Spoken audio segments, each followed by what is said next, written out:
Normally, this is the point in the video where I would say happy Monday and welcome back, but it's not a happy Monday because AFCON is here. That's not the issue. The issue is my first choice goalie, Rodrigue Nana, is away representing Cameroon. And in fact, he is one of a number of players who's currently missing and is going to be away for the foreseeable future, right as we hit a slump in our season. It is January 1st, the transfer window has swung open. We're not in action in terms of bringing in players yet, but I'll tell you what, there is a potential big sale happening. Dylan Tierney, who was our big spend back last January in the Championship, just hasn't played for us this year. We signed him for £15 million. I have recently accepted a bid of £15.75 million. So we are hopefully going to make some money on this man. But yeah, sadly, with us switching to a back three again in the Premier League, he's just not getting enough minutes. If that transfer does go through, that is going to give us a little bit in the way of recruitment budget. Right now, the wage budget and transfer budget, not exactly inspiring. And in fact, while we're here and while I'm remembering, I'm going to increase, or at least ask, for the percentage of revenue to be increased, although actually, I don't need to do it. We get 100% of all transfer revenue back. Never mind. Also, yeah, if you want to increase the percentage of transfer revenue, or just see what your percentage of transfer revenue you're going to get back on sales is, you just click on transfer budgets here.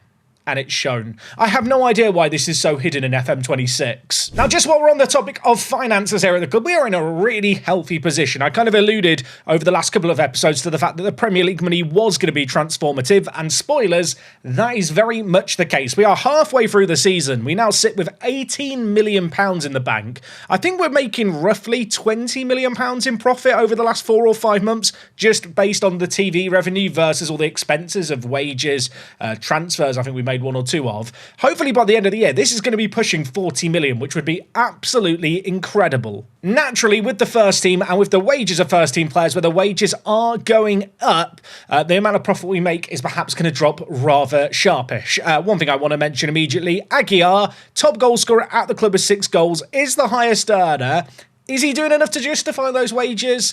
I'll let you be the judge. Now, of course, last episode we had a bit of a barnstormer of an episode. We drew against Chelsea, we lost against Tottenham, but then we won against Manchester United, and I looked at our upcoming games and I thought a lot of these are winnable, including the game against Bournemouth, which we drew 0-0. Really glad this game wasn't done in the episode. There was not a single highlight in this game. It finished 0-0. It was probably the worst game of Football Manager I've seen all year. From there, though, we had a game against fellow promoted side Swansea City, and in this game we scored some really pretty goals, if I might say so myself, at the dripping pan at home. They did not have a shot on target in this game, and we knocked the ball around really nicely, especially in the first half. The first goal was really pretty, sassy with the finish at the end of just a great passing move, and a little later some nice passing play led to Jesus Maria Garcia picking up the ball. He did his thing out on the right hand side and whipped it into Aguiar, who just continues to bully teams at this level. He got an assist for the first goal, a goal in this one here, and yeah, this was a great little result. Swansea, as a reminder, were kind of in, I think, in the top 5 going into this game. The good times kept rolling as we took on QPR. A 2-1 win was nice at the Les Ferdinand Arena. I love the fact they've moved stadiums to the Les Ferdinand Arena in this universe. Admittedly, in this game, it was a last-minute Julio penalty that did secure us all the points. After an unbeaten November, we went into the month of December taking on Crystal Palace at home, and within 1 minute, we set the tone for this game. A really good goal, if I might say so myself. Sassy, the left wing-back, he is getting more goals than most players in our team, it feels like. He capped off a really emphatic counter-attack, and from there, we just looked really solid. Aguiar extended our advantage in the second half with goals in the 73rd and 80th minute to really extend the lead, and again, it was just getting the ball into the air, getting the ball into dangerous areas. Sassy involved in the first, and Vladimir Velikovic, coming back from, of course, that broken leg, bagged an assist for what ended up being our 4th goal of the game. Bendel added a late goal in the 95th minute, and yeah, 5-0. Maybe it flattered us a little bit, but we were well worth our lead here. And following on from that, we managed to beat Leicester City 3-0. Lennis in this game grabbing a goal was great, as did Spolyar. A couple of the players we signed late in the transfer window popping up in the goals as we won 3-0 in this one. Lennis with a back post header for, I believe, his 2nd goal at the club. The Colombian is really a player I brought in initially to be our backup right attacking mid, but BJS has been so bad this year and Lennis has been popping up with some goals, he might be first choice already. When you compare the two players head to head in terms of their attributes, I'm going to go ahead and say I think Carlos Lennis might be better than BJS, which makes the £28,000 a week a little suspect, and I think when you look at the stats, you can kind of see the advantage the Colombian has. He has been really impressive since he arrived at the club. And on the other side of things, I mentioned Spolyar grabbing a goal in that game. Of course, we are training him to play at striker. striker. He's now achieved an accomplished level in this role. I wish he was a little bit quicker, the 20-year-old. Admittedly, he's only just turned 20, so he could still get faster. This guy, though, with his 18 finishing, has been popping up with some goals for us. Nice to just have an alternative to Aguiar in games where Aguiar just isn't really working out. And while speaking of games where Aguiar isn't working out, let's discuss the elephant in the room. We have not won it in our last 4 league games. Against Man City, we took the lead through Lennis. Man City then grabbed a goal back through Arda Güler and then hit us on the counter-attack in the second half. Gallo with a tidy finish to complete a comeback. Against Brighton, we lost 2-1. A penalty was a bit of a sucker punch to double their lead. We did get a goal back in the second half, but there was not a fight back there. And against Leeds United, another 2-1 result, another defeat in a game where, you know, it was all even. Late on, we actually went on the attack in this game. Maybe I regret it. Varela got in behind and tucked it away. And after 3 2-1 defeats in a row, I wanted something different. I didn't want this. 4-0 against Everton. 4-0. And Tyler Dibbling, I'll tell you what, bloody beast out in the wide area. Got a hat-trick of assists in this game. To be fair, he is very, very good, isn't he? I mean, Everton are 7th in the Premier League, but going into that game, despite 3 defeats in a row, we were in the top half. Unfortunately, with that defeat, we have now slipped behind Man City of all teams. Yeah, Man City in a bit of a slump themselves. I suppose if I want to look at the positives here, we have got 24 points through 19 games, which is promotion form. But perhaps most importantly, there are 4 teams doing really, really atrociously at the bottom of the table. Annoyingly, one of them is Leeds United, who beat us in that recent run of form. They are actually seeing a little bit of a resurgence as of late. But we're in 11th. I'm not really looking above us at this point, but as long as we avoid a relegation scrap, that's fine with me. Naturally, though, we've not won in 4 games, so I would like to see a win. Even a draw at this point would be nice. In terms of the matches today, up first, we've got an away day to Newcastle. Not an easy game by any means. They've actually won their last few games and are looking in some good form. If we look at their recent form, I mean, a defeat against Arsenal's excusable. They beat Man City, they beat Everton, they beat Chelsea. Ignore the defeat against Fulham. And then after that, because things are looking rather, well, good in terms of the Premier League season, I think there is going to be a bit of a focus shift this year onto the FA Cup. We've been drawn against Southampton in the 3rd round. Southampton are 15th in the Championship. I just figured, given the fact we're going into so many games as an underdog, it'd be nice to do a game today that we actually stand a chance of winning. I did mention Rodrigue Nana is away on international duty. BJS is also away at AFCON. Of course, as I've mentioned, he's kind of in danger of losing his starting spot in the team anyway to Lettuce. And elsewhere, Haddad is away on international duty. Annoyingly, I thought we were going to get away with him not leaving to go to AFCON, but then he got his first ever cap for Morocco like the month before AFCON, and yeah, he's not around. Obviously not really a starter for us, but always useful to have, you know, good backups on the bench. Just in terms of other players missing, Grommen is actually coming back from a little bit of an injury, a twisted ankle, not the most major for the centre-back, who's continuing to improve. And elsewhere, David Addons, another one of these youngsters that I've got really high hopes for and has been showing some good improvements. He's had a little bit of an abdominal strain. Nothing to worry about just yet, but I feel like whenever you have these younger players, you just don't want to see little injuries, because it makes you fear that there could be a big one on the horizon. Through the first half of the year, perhaps not a surprise, Sassy is the man with the highest average rating in our team, and then it is Nana in goal. I feel like given where we are in the league, you'd like to see the average ratings be a little bit better, but I do feel like stylistically, with how we play trying to hit teams on the break, it just lends ourselves into a way where the players just don't get good ratings in Football Manager. I feel like the Football Manager rating system really actually heavily leans on possession-based play, players completing passes, completing dribbles, and being productive on the ball, which is not things I really associate with our team. All I'm going to say is, here is the data hub passing for all the teams in the league. We're right down in the bottom corner in terms of fewer passes and also not accurate passing. Pass completion of 84%, only 373 passes attempted per game. For comparison, Liverpool attempt twice as many passes as that per 90. I absolutely love this chart as well. In terms of final third passes against us, we are way above the average in the Premier League. But in terms of expected goals against per game,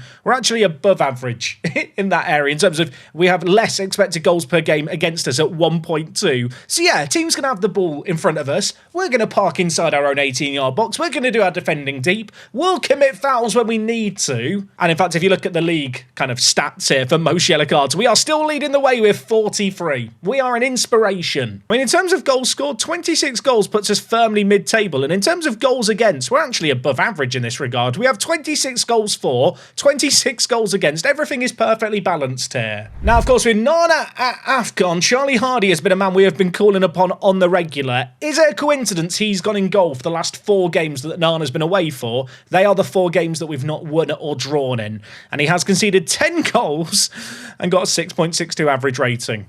I don't want to blame any one individual, but there is a correlation here. Is it causation? I'm not actually sure. I don't think it is. Anyway, whilst I sort out the bench a little bit here with the players at AFCON and also Gromman out injured, we also need to go do an away day. We're heading to St James's Park. We're going to the northeast.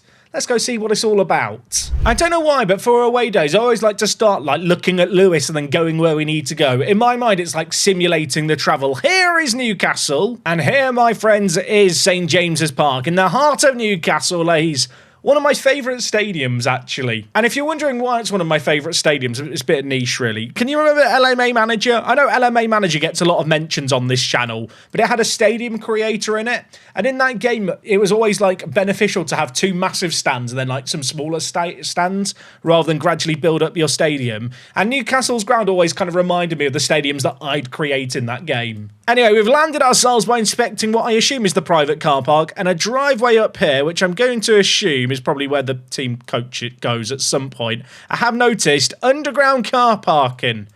Can we go in? Can we go? If we can go in, it will be the greatest thing ever. I don't think we can go in. Hold the phone. I'm in. I don't know how I've managed this. We've gone back in time to 2012.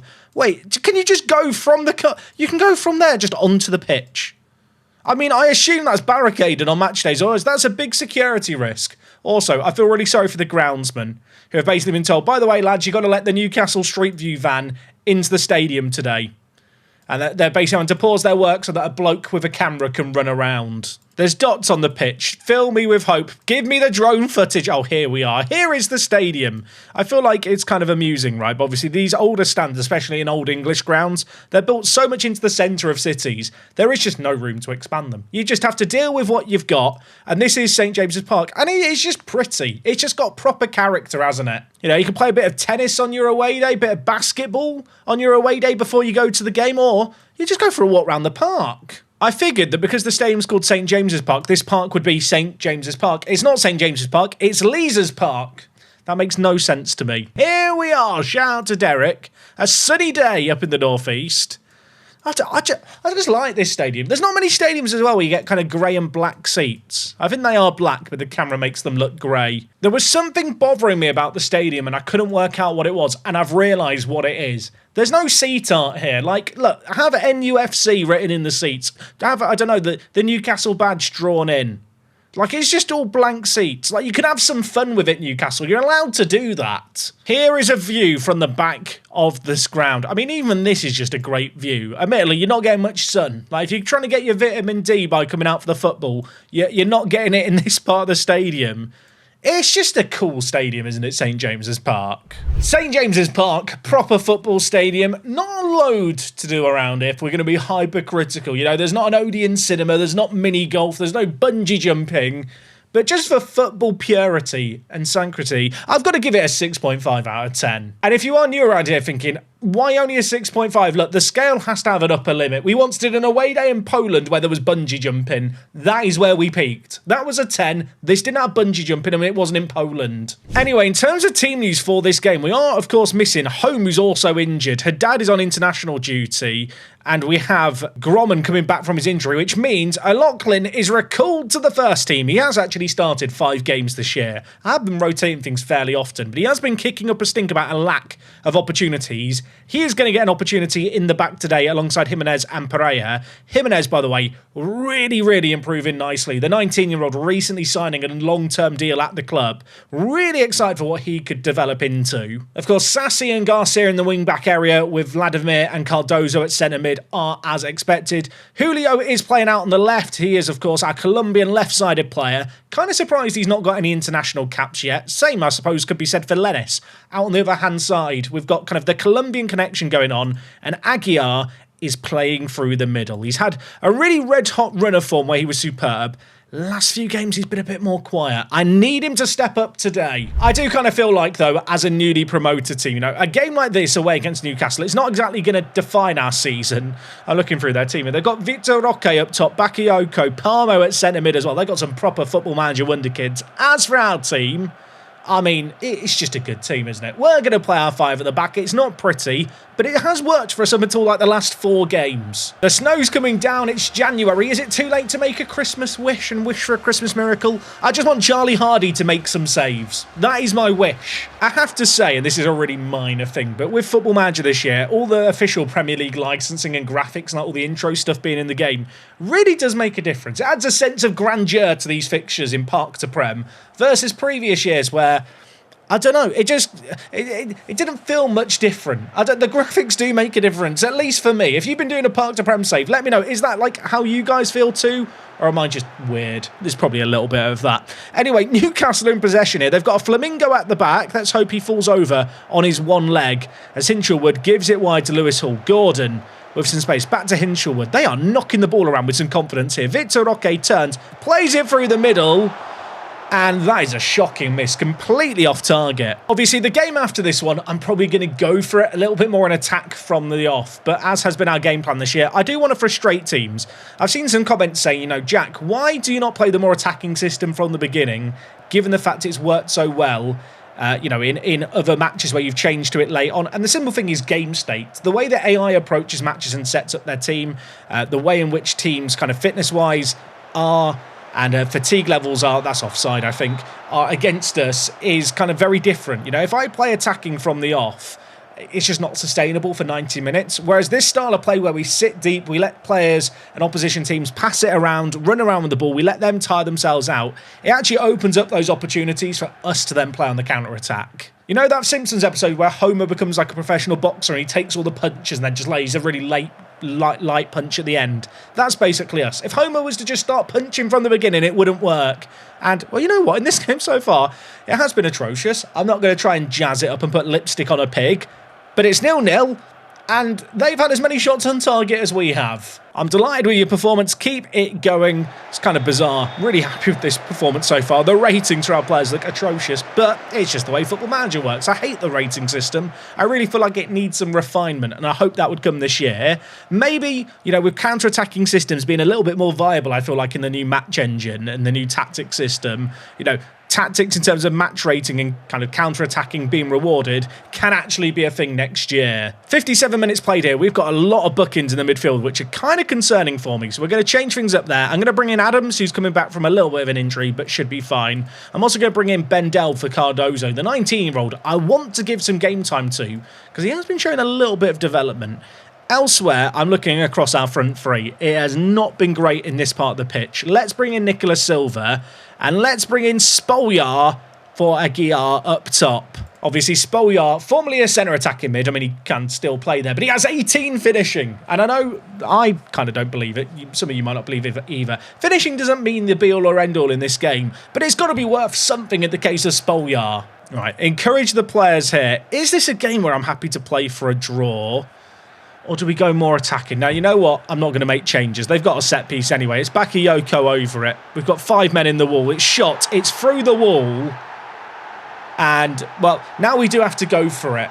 I mean, I'll be honest. The wall has to have question marks kind of levelled against it there. That has gone straight through the wall. That is not Charlie Hardy's fault. I mean, at this point, we might as well bring Ziddy in for some, well, more attacking firepower. Spolyar can play as that centre attacking mid. We've got to try and make a comeback happen now. I really don't want it to be 5 defeats in a row, but actually, Newcastle away, only 1-0. Maybe I'm huffing the copium thinking that's fine, but I genuinely don't think it's the worst performance in the world. And there's still time for us to make something happen here. We've got a set piece that's not been cleared away. It's fallen to Ziddy. He scores. The linesman's flags up. I think Ziddy is still looking for his first goal at the club, the young Tunisian. And I think the linesman there is about to be a killjoy. Yeah, VAR. Goal disallowed, offside. Addons was the player who played the ball in here, and yeah, Ziddy. Was Ziddy off? I think he was. I was actually fixated on Lennis in the middle, who was definitely interfering with play anyway. Newcastle still throwing lots of players forward here, which leaves me hope that we could get a counter-attack in the snow. At the same time, though, we've got to be able to absorb this pressure, which we're going to do. And now Sassi's latched onto the loose ball, and then he's forgotten the ball exists, and now Palmo's in behind him. Victor Roque, it's an incisive counter-attack. Hardy is atrocious. I should go get a new goalie in the window, so I have something alternative to Nana, because Hardy, I loved him in our first season in the Championship. I don't want to throw him under the bus, but I might be reversing the bus over him myself here. I've not just pushed him into the road, I am the one doing the running over. What is that? I mean, Newcastle have had fewer shots on target than us, fewer shots than us. Their XG's better, you know what? They created opportunities, but I mean, we've not been completely destroyed here. Just ignore the possession column. Possession is irrelevant, unless, of course, you win, in which case, well done, Newcastle, you played really well. Look, we are a newly promoted team with a wage budget that is literally like probably 20 times lower than Newcastle United's. That might be an exaggeration. You know what? I'll go fact check myself. How much lower is ours than Newcastle? Newcastle's annual salary is 238 million. Ours is 21 million. So it is more than 10 times lower, which is mad to think about. I mean, look at our wage spend compared to teams around us. The only teams really comparable are teams that were promoted with us, and Nottingham Forest. I digress. All of that to say, you know what? Losing to Newcastle, not ideal. I'm not going to view it as the end of the world. I mean, it would have been nice to beat them, but I wasn't expecting to do anything. But I will tell you what, my expectations are kind of realigned for this next game. It's a week away. It's Southampton at home. They are struggling in the Championship. This is a game where we'll play the attacking system from the off. We should be beating them. A chance to try and get some momentum going. And my God, we really need that. Okay, well, the January transfer window is in full swing. Dylan Tierney has officially left the building for just shy of £16 million. Pretty happy with this return. Does give me a little bit of flexibility in the window, admittedly, given how we're kind of plateauing league season-wise, and I think we are just going to avoid the relegation scrap, and that's fine. I almost feel like just saving the money to the summer might be the better idea. Did have some interest in Tanko. There was a bid here of £13 million. It was very clause-heavy. I don't really want to sell Tanko. He's a player who's due to get homegrown at club. He's only just turned 20 years old. I rate him really, really highly as a long-term option for us.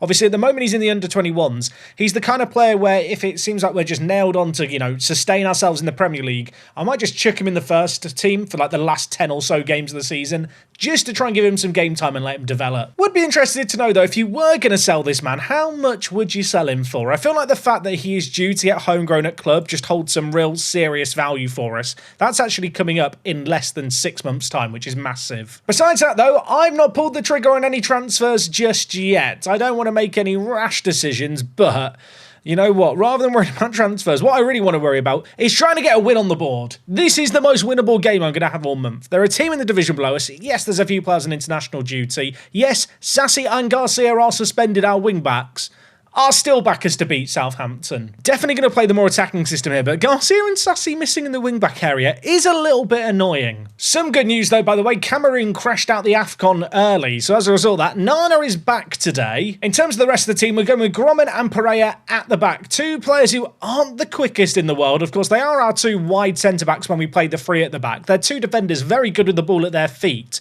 Ahead of them, we're going to play Jimenez at right wing-back. Really not an optimal role for him, but I feel like I just want to give him as much game time as possible, and he can play right wing back, so it should be fine. Ortiz is going to play for us out on the left-hand side. I still have a big question mark over this guy. He is kind of our backup left back this year, but to be honest, when we have had issues with Sassi out, I've been more inclined to play Grommen at left wing back, so maybe if I am going to pull the trigger on a first team signing, new backup left wing back could be the order of the day. In terms of the rest of the team, it's very full strength. Cardozo and Velicevic in the midfield. Spolyar starting this game as the attacking midfielder. Aguirre up top. Silva out on the left. And then Lennis out on the right. Want to give Nicolas Silva a run out in the first team. Obviously, he has been behind Julio in terms of the pecking order. But actually, when you compare the two players from a kind of statistical point of view, I really should be giving Silva the nod. Silva probably is the better of the two players in terms of production. That is a little skewed by the fact I've kind of lent on him more, I guess, against lesser teams who's perhaps had easier opposition, but nevertheless gets a chance here to show that he can put the ball in the back of the net. I would really, really like to get a good result here in the FA Cup. Obviously, winning the FA Cup would get us in Europe. I'm not going to look at that as a possibility yet. This is literally the first round of it.